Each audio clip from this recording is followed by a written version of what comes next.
Our next guest with a timely editorial out last week saying in the Wall Street Journal that it's time for Washington and the private sector to work together to prevent future hacks. Joining us right now is independent Maine Senator Angus King. He serves on both the Armed Services and Intelligence Committees. And Senator, this latest attack on a meat company coming just after the Colonial Pipeline probably just brings this to a real focus with the problems with cyber attacks. How concerned are you at this point?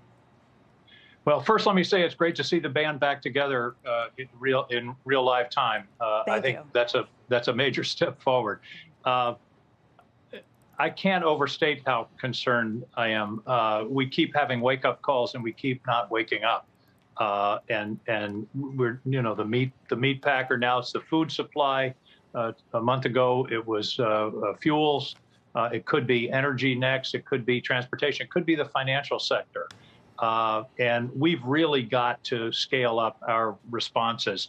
And one of the big things that I talked about in the Journal last week was a better partnership between the government and the private sector. And I realize to some of your viewers that's sort of an oxymoron, but we've really got to build up the relationships because when you have one of these attacks, the government can help. I mean, it has terrific resources and analysis for attributing the hack. Where did it come from? What does it involve?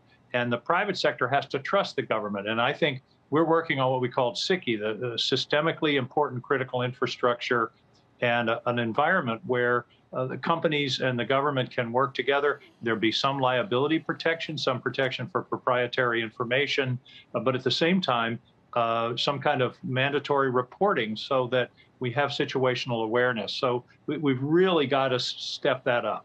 That's the first step, and then I'll talk about some others as well. Well, Senator, just the idea of mandatory reporting, I feel that that's something we've been hearing about for years. People coming on from Congress and saying we need this. What's the holdup? Why is it taking years to even get to the point where it's required that you report these attacks? Well, the business community rose up en masse 7 or 8 years ago when Susan Collins and Joe Lieberman proposed this and killed the bill.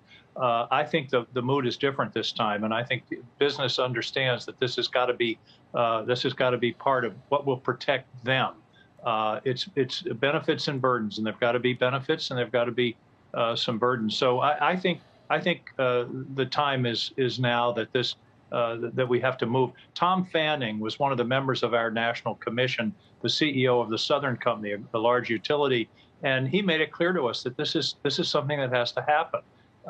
And the other thing I have to say, and I don't know, nobody knows yet exactly what caused the Colonial Pipeline, but a lot of the prevention has to start at the desktop. The federal government can do everything it can do everything right. Lord knows it doesn't, but it could. But if an employee in a critical industry clicks on a phishing email, we're in trouble. And so a lot of it is individual responsibility, cyber hygiene. If I were a CEO today, I would ask my marketing people or my contracting people, find some hackers out there, hire them to show me where my vulnerabilities are, because everybody thinks they're invulnerable. They're not. And I think having penetration testing by an outside group that's a friendly group could be a big help in exposing where people can get into your system. Shepard Smith here. Thanks for watching CNBC on YouTube.